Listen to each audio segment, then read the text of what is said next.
What's going on, guys? Welcome back to another episode of Trick 10s. This is the Jetboat 1660. This started out as a 2000 Express 1648.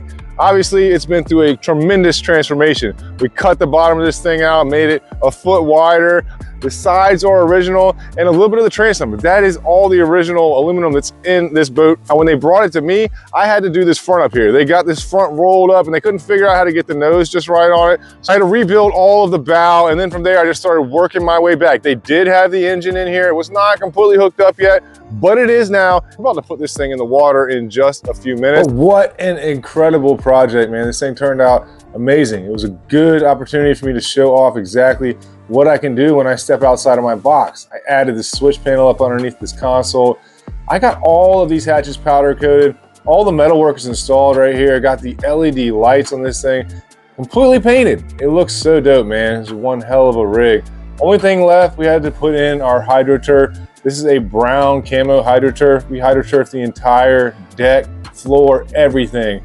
And then I came back with some sick decals on it. This thing looks amazing. And it was so much fun to put this thing in the water. I'm gonna have to build me one of these one day.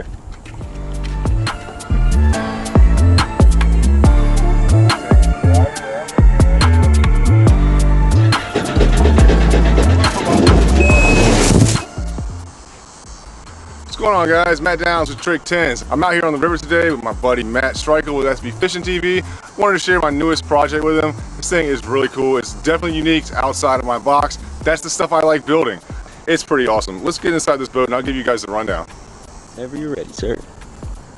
All right, so this whole part of this boat was fabricated by me. All of this diamond plate, he brought me a couple sheets of 1/8" aluminum diamond plate when he originally brought the boat, and he wanted to use that for this bow. Now, the way this old bow was in here, it was just gonna be impossible to make work. So we built all this, and it really gives it an industrial look, and it's heavy duty, and it works out really well. We mounted this Minn Kota Ultrex up here, and then right behind that, we've got a custom foot pedal tray, and then we've got our big hatch. Now, there's not a lot of room up here because this is not a very big boat to have a gigantic 4-cylinder engine in it, but there's enough room to get up here and fish. This big hatch houses 2 Dakota lithium 100-amp-hour batteries, and these are basically just for the trolling motor. So right behind that deck, we have our big console. Now, I built this entire console. The whole thing was just kind of an idea of some images that he had sent me of other boats that are similar to this. And I kind of just designed this side panel, and that gave me the idea of how I was going to make the rest of it. But it turned out sweet. It's got this little Batman steering wheel on here. All of the components in here are original out of the actual Yamaha jet ski that it came with. But this is the shift knob on the side over here. And on either sides of this console, I threw in some little day boxes. You can see right here,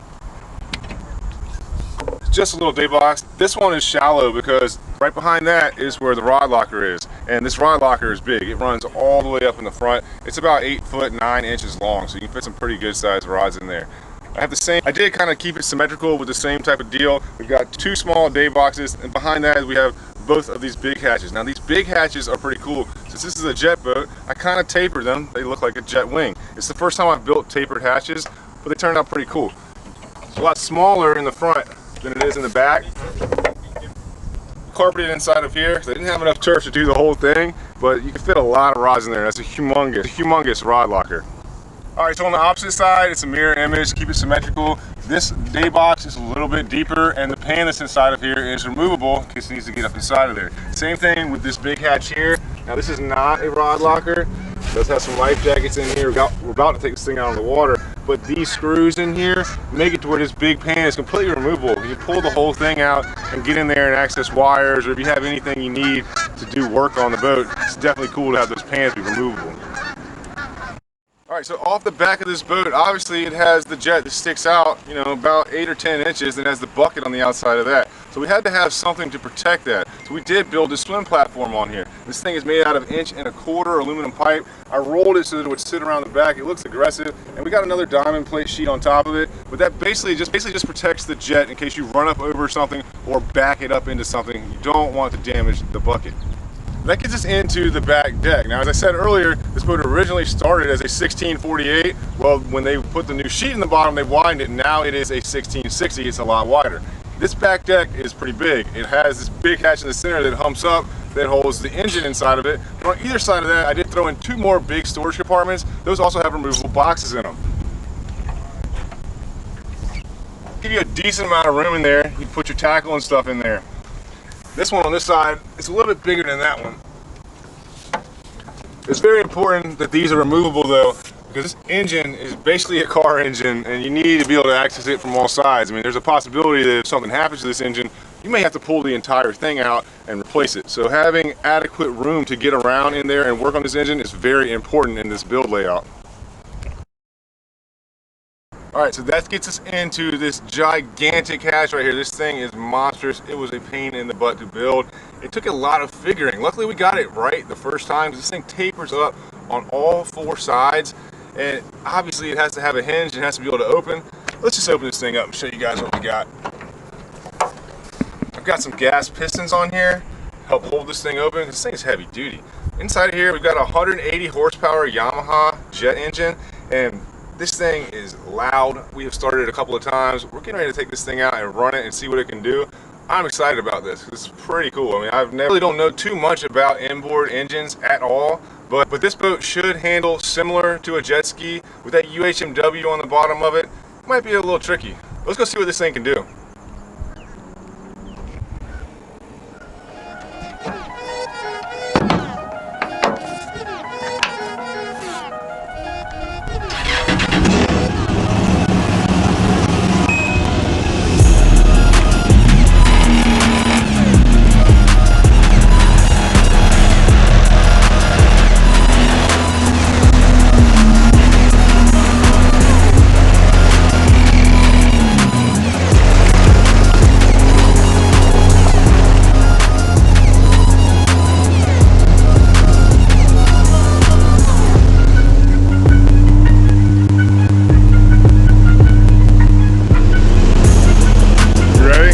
Yeah, buddy.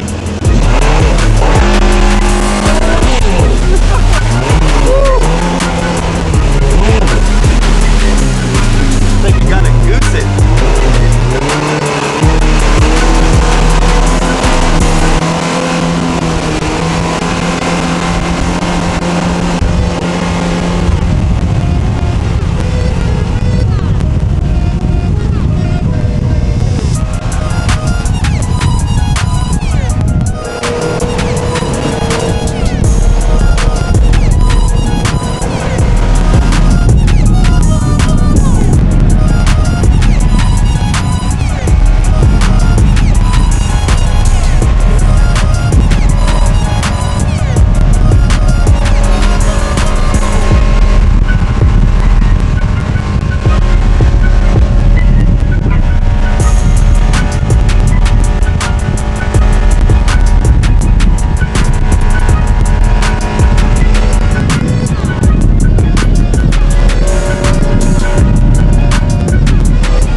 I was surprised I didn't put a hole in this bar up here. I was like, oh god, this is wow. It had to get when you get slowly, this grab, but once it took off, it had to be doing at least 40 something.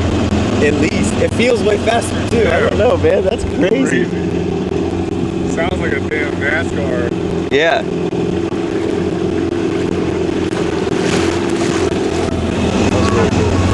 That was sick. Everything felt solid though. Yeah.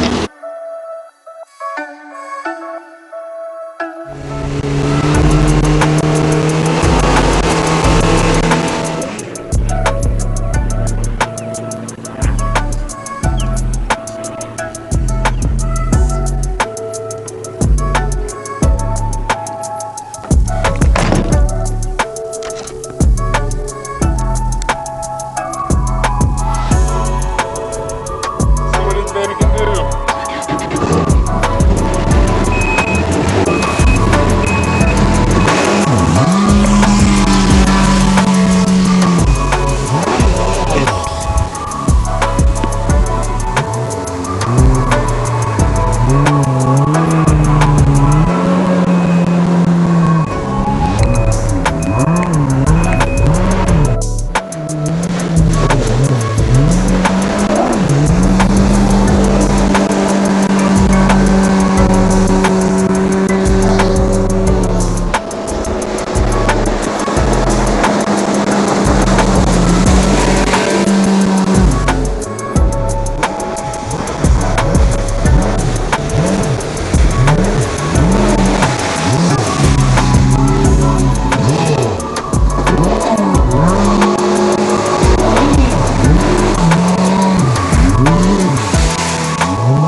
before you get out of here.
All right, guys, so what an awesome machine, man. This thing is so much fun to drive around. Literally, I only drove this boat for about 15 minutes. I didn't really have time to get used to handling it, but it was so dope. And I want to give a big shout out to Matt Strykel with SB Fishing TV for making the trip down here and filming this video for me.